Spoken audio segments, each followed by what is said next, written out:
বিএনপিরে দিয়ে জামাত পিটাইতে হবে, বিএনপিরে দিয়ে চরমনাই পিটাইতে হবে, বিএনপিরে দিয়ে হেফাজত পিটাইতে হবে, এবং বিএনপির সাথে এই উস্কানির রাজনীতিতে তারা তাকে ফেলার চেষ্টা করছে এবং স্যাডলি তারা পড়েছে অনেকাংশে, সেটা আমরা দেখতে পাচ্ছি। এই যে বয়ানের রাজনীতি, যেই রাজনীতিটা শহীদ প্রেসিডেন্টের সাথে যায় না, দিল্লির আধিপত্যবাদের বিরুদ্ধে রাজনীতির সাথে যায় না, এটা অরিজিনাল বিএনপির রাজনীতি না, কিন্তু বিএনপি এই পলিটিক্সের ফাপরে এবং ট্র্যাপে পড়ছে বলে আমরা দেখতে পাচ্ছি। এবং এই কারণেই গণ অভ্যুত্থান পরবর্তী বাংলাদেশে বয়ানের রাজনীতিটা বোঝা তরুণদের জন্য জরুরি। তা না হলে শত শত হাজারে হাজারে আবার জঙ্গি নাটক হবে। আমরা সব দাড়িওয়ালা টুপিওয়ালা যারা নামাজি বিশ্বাস করি কিন্তু জাতীয়তাবাদী বাংলাদেশের পক্ষের মানুষ, তারা সবাই মুক্তিযুদ্ধের বিপক্ষের শক্তি হয়ে যাব আবার।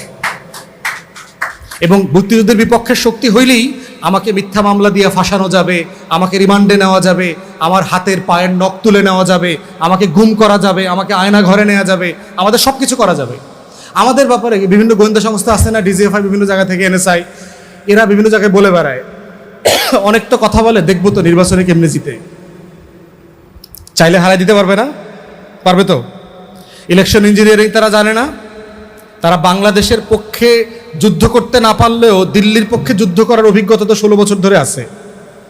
অতএব দেখবেন আমি 3 বস্তা টাকা লইয়া গাড়ি সহ ধরা পড়ছি, দেখবেন সাথে 2টা ব্যবসাও ছিল, এরকম একটা নিউজ পত্রিকায় দেখবেন, সাথে 3টা অস্ত্র পাওয়া গেছে। বোঝা গেছে? তাহলে এইটা নিউজ দেখার পরে আপনারা আবার হার্ট অ্যাটাক করেন না, ভাই আগেই তো ভালো ছিলাম। বুঝতে পারতেছেন? এইটা হলো বয়ানের রাজনীতি।